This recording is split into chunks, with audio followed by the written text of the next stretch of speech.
What do you do if your job doesn't care about burnout? They say it's normal, it's your problem. That in itself is a problem. But how do we do that, right? How do we manage our own and protect our own well-being when we feel like there's no support at work? So I want you to think about boundaries, right? We're the only ones that can protect our well-being. I can't do it for you. You have to do it. So boundaries help in dealing with unsupportive workplace, and it actually can help with unsupportive support systems. Boundaries are a protective factor that we all have to lean into. So let's start with talking about how do we survive that toxic workplace culture, right?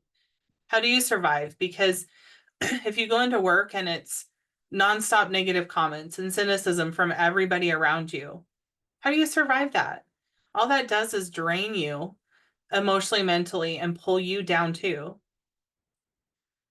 But to survive might mean just focus on your tasks, cut down on how much you interact with your colleagues, right? If they start into the negative comments, set that boundary and walk off.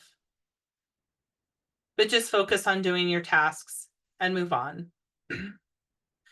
Sometimes we have to try and find even the smallest positive from our day. I don't care how minute it is. Find one thing that was positive throughout that workday that you can focus on and hold on to. Because the more you can stay out of those cynical conversations and find the positive, the easier it is to deal with the toxic workplace culture, at least for the short time. But then there's leadership, right? What if leadership is ignoring burnout? Well, I'm going to ask you to think about what and in what, how and in what ways is burnout showing up? Meaning, if you're seeing potential risk issues, injury issues that could pop up because so many people are burnt out, have you taken it to your leadership, to your supervisor? If they don't listen, do you go to HR and keep climbing the hierarchy till somebody listens? Right? Because we can try and influence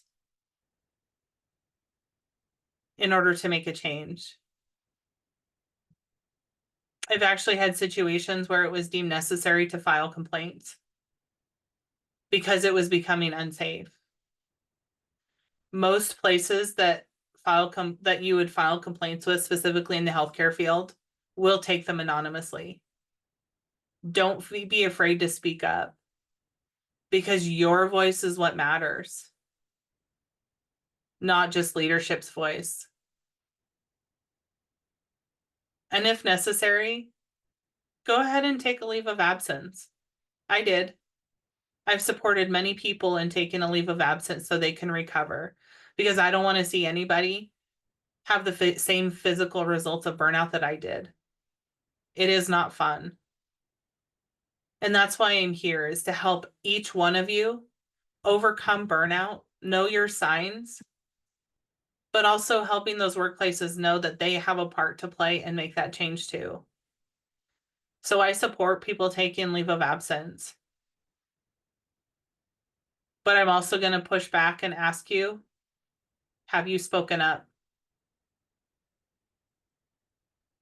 Because if we don't speak up, it continues to be a perpetual problem that nobody thinks is a problem. But how do we avoid burnout when the workplace is chaotic? And let's be honest, those of us in the healthcare field, work can be chaotic. You never know what's coming in. You never know what crisis is going to happen. Sometimes the work just comes with chaos. And so instead of focusing on the chaos, let's focus on what do you have control over in that chaos? And just focus on that. Make sure you're taking breaks and go outside in the sunshine. Get out of the building periodically. This could be step outside in the sunshine and take 5 deep breaths and just breathe in the air for a minute and walk back in. It could be a walk around the building or go sit in the sunshine for your lunch break. Make sure you're taking that break too. We're all prone to just work through, and that doesn't help us work better, more efficiently, or excel in our jobs. If the workplace is chaotic or toxic, make sure you're preventing your personal time, that you're only working the hours you're required to get the job done. And yes, I know those of you in healthcare get asked to stay overtime all the time. If you don't feel like you have it in you, I want to empower you to set that boundary and say, no, I can't today. I won't be any good. Use that language. You're the only one that knows if you can do the job well, right? And that comes back to setting those boundaries, right? So how do you set a boundary with a demanding boss? Well, remember, we hear this all the time. No is a complete sentence, even to your boss. Your boss can't make you do things. Yes, they are the ones that assign your tasks, and they're the ones that supervise you, and they're the ones that decide if you get a raise. I get all of that. But don't let your boss run you over or run you into the ground. Set those boundaries, say no, say things like, I can't complete that task to the best of my ability because I have too many other tasks. Want me to give another one up? And I'll do it. Right? That's asking them what they're going to take off your plate if they want to give you a different project. But what I hear it frequently, but I don't think it's talked about enough, is how many people actually leave the job because of burnout, right? And at what point do you decide to leave versus stay?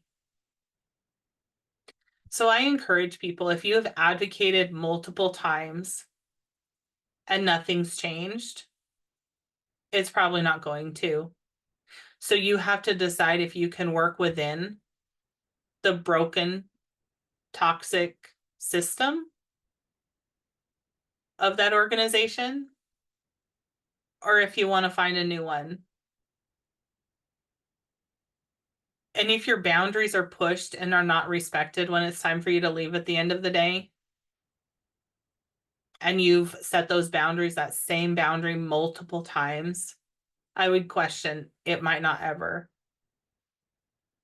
because leadership's not listening. Leadership has a very different perspective, and you are the only one that can take care of you.